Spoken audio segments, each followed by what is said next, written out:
No, heck no, no. Happy birthday, belated to you. Happy birthday, belated to Mr. Pieper. Happy birthday, 40 JP. Happy over the hill to you. This meeting has taken a turn for the worse. Okay, I'm done now. Well, thank you, if Waltman's on, he's used to this weirdness. He had to deal with me for a whole season. Wow. Yep, it's pretty used to it. Okay. All right. All right. I apologize about that, folks. I didn't know it was going to be an ambush. But here we go. Let's get right to it here. Here's what we got going on today, folks. We are introducing World War II today, and we're going to try to get this thing done in 3 days. So we got today, we got Thursday, and then we got one day next week. And that one day next week, Tuesday for this class, will be the term quiz. So we're going to introduce the term quiz from Chapter 17 today. Okay. So that'll be the first thing that we do. We will actually go through Quizlet Live, and you guys will practice those terms. Then I'm going to show you a short video on, it's just a quick introduction into World War II. It's a quick, just broad brushstroke talking about everything going on in those early 1940s. Quick reminder that the Chapter 12 guided notes are going into the gradebook this week. And then you've got 2 new assignments today, which number 1 is America in Color, which is a pretty cool video. And it is available for us on YouTube, and I'm pretty fired up about that. But yeah, it's only about 30-some minutes. And then you've got your Chapter 18 guided notes. And I'm going to do the first 2 sections of the Chapter 18 guided notes with you today. I think that's all that I had. I am pretty fired up. This is the most fired up I've been in a while here, in that we have got a plan for returning to school. I hope that everybody got the message. Don't get too fired up. You're 40 now. Your heart can't take it. Okay. You know, is this, well, y'all want to talk. So this is okay. Burn. Let's all go to Quizlet.live right now and plug in this code.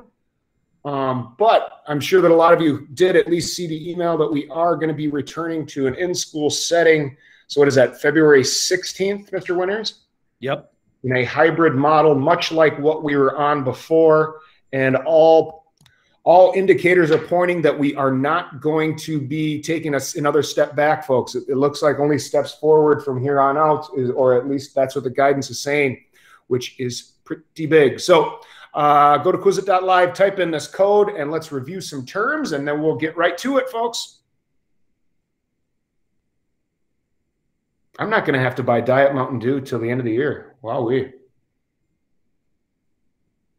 It's a lot of Diet Mountain Dew. Might have to bring in a little refrigerator, though, or something. I haven't been in. You guys have one. Frailing and Lou have one in their area down there. Yeah, I use it.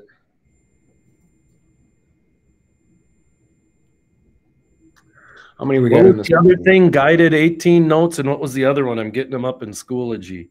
America in Color, 1940s. Is that under World War II? Certainly is. All right, we're missing about 6 of you. I'm going to find out who you are. I'm going to take a snapshot of this, and I'm going to compare it with my attendance list, and I'm going to find out who's just getting on this and turning on the friggin' 3rd hour of the Today Show. That's what I'm going to figure out. A lot of good news happening today. Is that right? No.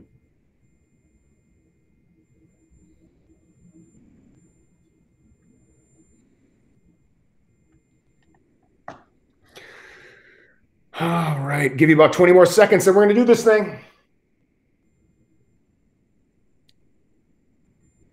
Music is on you today, Mr. Winters. No copyright infringement, please. No, well, then it doesn't work. So what's the point? Why don't you whistle us a little tune?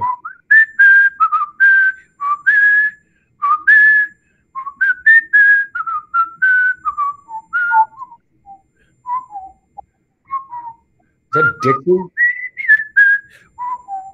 Yep. That's strong. All right, here we go. All right. And they're racing. And they're racing. Whoa, jeez. Turn your email down, will you, homie? That's my phone. Ah! You ever get beat up by Schoology? I am right now. Oh, I know what I wanted to ask you about, Mr. Winters. Are you recording? All right. Yeah, I'm recording. I'm texting you right now. Okay.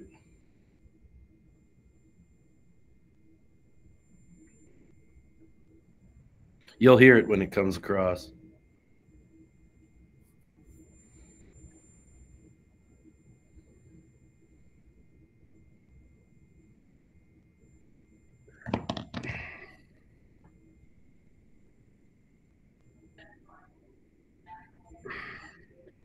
When is it? When is what? What you just texted me. You haven't got it yet? I don't get it because I wouldn't get it. But I could go. Round two, and they're racing.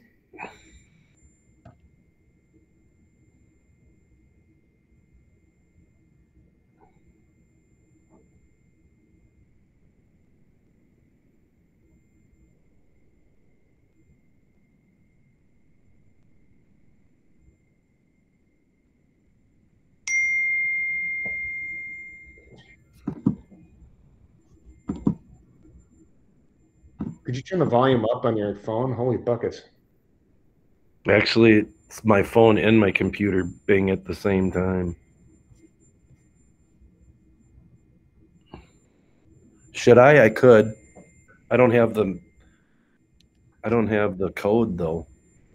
No, that's fine. I just wanted to collaborate with you and make sure that we have the same information. If because I got another meeting at 12:30, but I figured I'd jump in there for a little bit. But what time is it at? 11:30. You're good. You got it. All right. I have one at 1. Oh, unicorns and cheetahs neck and neck. Oh, Morgan. Here we go. This is it, folks. This one's for all the Tostitos. And they're racing.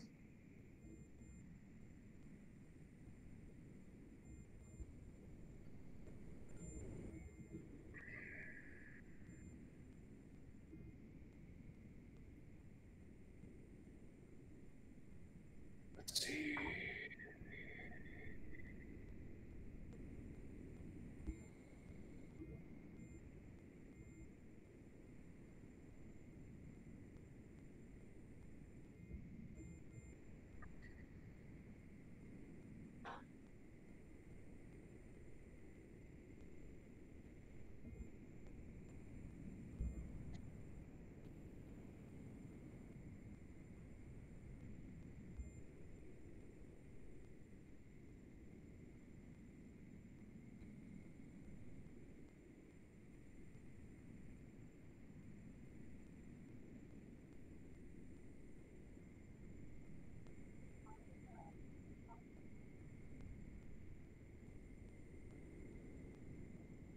All right. Nice job, kids. Here's what we're going to do now. I'm going to head right over to a video that I'm going to show you real quick. I'm going to mute myself. And this video doesn't go very long, but it is an awesome introduction into what we're going to be talking about into World War II. I'm sure a lot of this is going to be a review for you, but that is okay. So here we go. Make sure you mute yourself, Mr. Winters.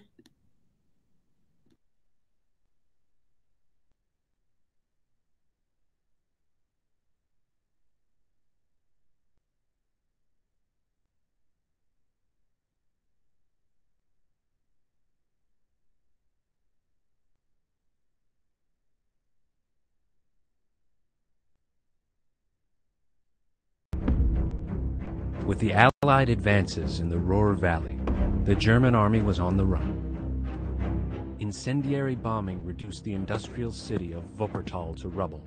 Every time I come in here, you're watching some World War II show. 100,000 refugees fled the firestorm, scattering into the countryside. Such was the sorry toll of total war. Dear Tim and Moby, can you give me a rundown of World War II? From Primo. Oh, so now you're with me. World War II was fought between the Axis powers, Germany, Italy, and Japan, and the Allied powers, England, France, the Soviet Union, the US, and a lot of other smaller countries. Germany was the major aggressor in World War II. It was led by Adolf Hitler, Can you turn a it up a totalitarian smidge? dictator. That means he controlled every aspect of life in the country. Hitler rose to power as the leader of the Nazi Party, a German political party. The Nazis took control by promising a glorious future for Germany and stoking anger over the Treaty of Versailles, the peace agreement that ended World War I in 1919. Germany had agreed to pay huge sums of money to the winners and shrink its military way down. It also gave up big chunks of territory, one of which split the country in two. Hitler vowed to get revenge for this humiliation. He said the Germans were a master race, superior to all other people. It was their destiny to be the most powerful nation on earth. They would rule over the inferior races, which was basically everyone else. Hitler reserved a special hatred for Jewish people. He blamed them for Germany's problems, including the defeat in World War I. At first, the world stood by as Hitler began his quest for total power. No one wanted to spark another world war. In 1938, he sent troops into Austria, which gave up without much fight. A few months after that, he took over part of Czechoslovakia. It was hoped that he would be satisfied with these two conquests. But soon he was demanding the part of Poland that Germany had given up after World War I. Britain and France agreed to defend Poland against any aggression. Then, on September 1st, 1939, Germany invaded Poland. 2 days later, both Britain and France declared war on Germany. At this point, the Soviet Union was actually on Germany's side. So the two countries divided Poland between them. The Soviets took the eastern part, while the Germans occupied the western half. The German army went on to defeat Denmark, Norway, and Luxembourg. Then, over just 6 weeks in 1940, they overran the Netherlands, Belgium, and France. Their style of war was known as Blitzkrieg, which means lightning war. It was a fast, overwhelming invasion. Britain was left to fight the Nazis alone. The German Luftwaffe, or Air Force, used France as a base to attack England by air. When the British refused to surrender, the Luftwaffe began the Blitz. It was a relentless bombing campaign targeting London and other cities. But England's Royal Air Force, or RAF, managed to successfully defend their country. The US stayed out of the fighting, but supplied England with naval support, weapons, and equipment. Germany expanded its alliances by signing the Tripartite Pact with Japan and Italy. Meanwhile, the Nazi regime had begun arresting, deporting, and killing Jews and other minorities. This was the start of the Holocaust, the systematic murder of 6 million Jews. You can learn more about that in our Holocaust movie. In 1941, the global balance shifted again. Germany broke its pact with the Soviet Union, launching an invasion of its former ally. It proved to be a fatal mistake. The Germans suffered huge losses fighting the massive Soviet army and the bitter Russian winter. They were forced to retreat. Plus, they secured themselves a new enemy as the Soviet Union joined the global fight against them. Germany's chances of winning the war were getting very slim. But Hitler refused to give in. He would rather see his country destroyed than surrender. The United States finally entered the war after getting attacked on home soil. On December 7, 1941, Japan bombed the naval port at Pearl Harbor in Hawaii.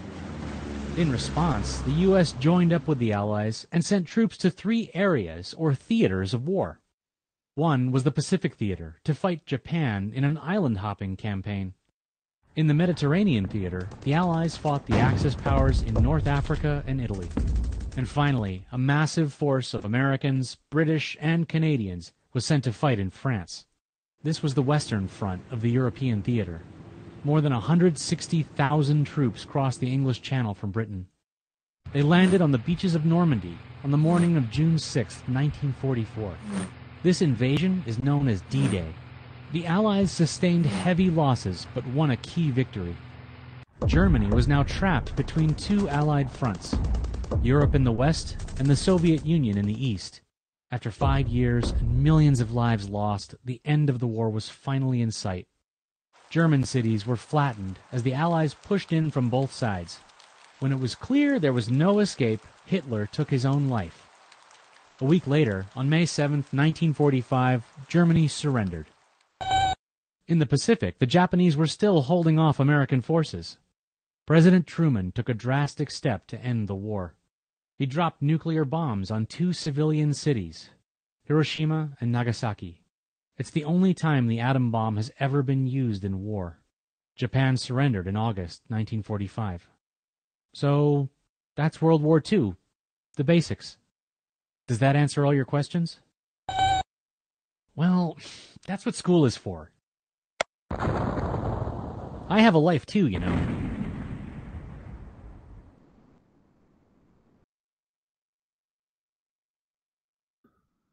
All right, all right, all right. Okay, so next on our list, we are all going to go to Schoology right now. Let's do it to it.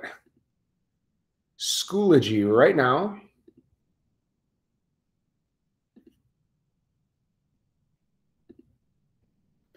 So under that World War II folder, you will find a couple different things. You will find the Chapter 18 guided notes. Now, I also put the chapter right in there for so you didn't have to go digging in the textbook link, but you're going to want to open up the textbook link and also make sure the guided notes are in Notability so you can write on that. And then after that, okay, after I give you the first couple sections of Chapter 18, then you're going to get to work on America in Color, 1940s. Like I said, you don't have to watch the entire YouTube link. I think I marked on there like after 36 or 37 minutes or something like that of where you can stop. So let's open up that Chapter 5, or excuse me, Unit 5, Chapter 18 folder. Looks a little like this.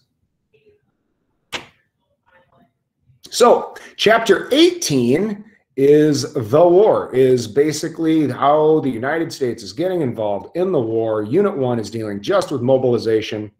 How did we go from a period of not being at war to a period of being at war? How did we, not just the declaration of war, but how does a nation mobilize and get ready for all of those things? So one thing that was pretty significant here, folks, right from the get-go, was the Selective Service Act. And why this is significant, or what you could write down about this, is that this is going to require all men ages 21 to 36 to register. Now, you don't have to write down the entire thing, but just listen first, okay?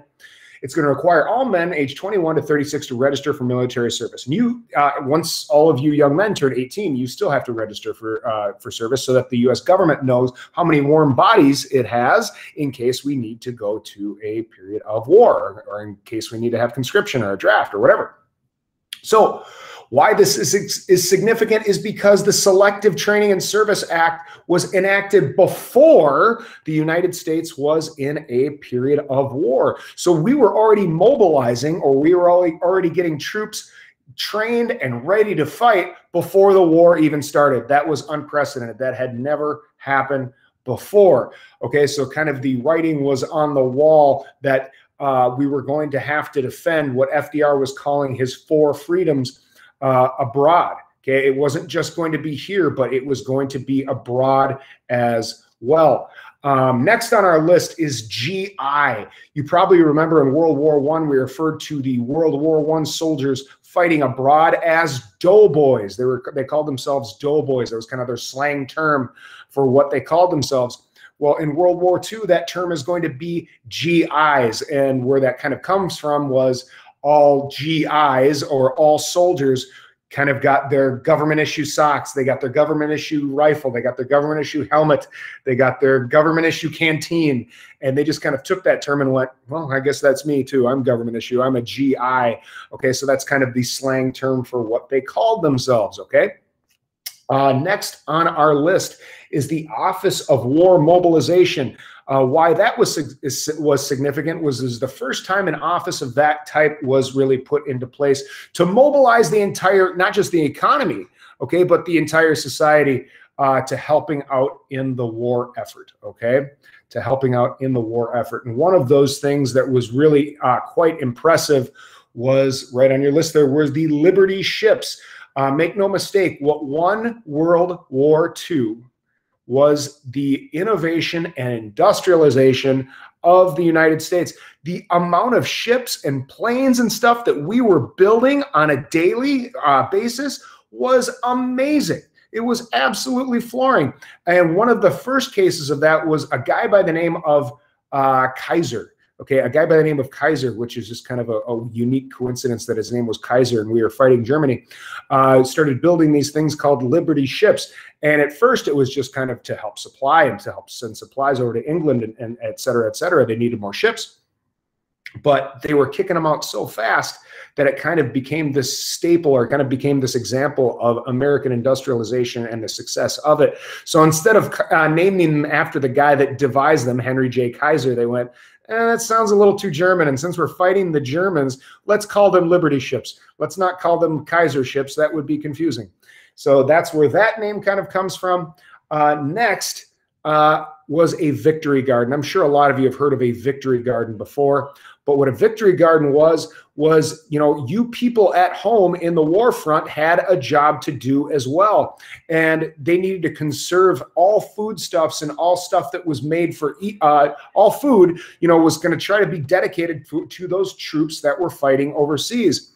And they didn't want to waste anything. Okay, so they kind of convinced people at home that if you want to help out with this wartime effort, why don't you make your own garden?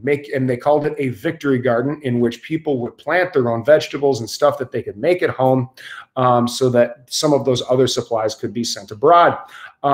Those other, you're going to see all kinds of new, what do I want to say, entities trying to make sure that people on the home front are helping out, whether it's conserving or getting scrap metal or whatever it might be, you know, rubber, to aid in the war effort. So you'd see Boy Scouts going around and collecting scrap metal and all kinds of other stuff to help out in the war effort at home. So that's section one, kind of talking about how the United States became mobilized. Section two is going to talk about the Atlantic Charter. Okay, now what the Atlantic Charter was basically this initial agreement talking about how the United States was going to help out these other nations that held these principles dear. Okay, so this this was the treaty before the treaty, so to speak. Okay, so they issued a joint declaration of those principles that all, since France, since England, since the United States, all hold these principles sacred. That's why we were in an alliance with those nations. Okay, next has to do with bombing. Now, we talked about total war before. When we were talking about the Civil War, and we were talking about General Sherman going through Georgia and how he brought the war to the people by bringing war to the civilians. That's, you know, that's kind of an ethics question, right? Should General Sherman have brought the war to the people? Well, now both sides included are going to kind of flip their thinking when it comes to bombing. Okay, so you're going to see a technique called carpet bombing, which is a beautiful euphemism for saying we're bombing civilians. Now, this was done on both sides. Okay, both sides bomb civilians at different parts, but I want you to understand that carpet bombing is just kind of a nice way of putting we're bringing the war not to military targets, but rather to the people. Okay, and we're going to talk more about bombing later, but I just want you to understand what that comes from. Probably the most ubiquitous or most recognizable battle from World War II has to be D-Day. A lot of you have seen Saving Private Ryan. A lot of you have maybe read Band of Brothers.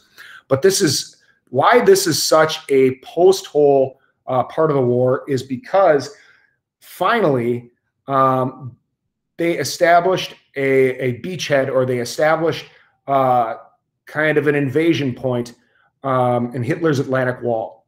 And this took months and months and months to prepare for. Okay, so you're going to see the Allied forces land at Normandy, which is geographically a pretty close part to England there. So they cross the English Channel.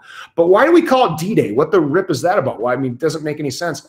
Well, there was this old expression in the military that they were always going to be ready. But instead of saying, hey, we always need to be ready, they said, we need to attack on the H hour of D-Day.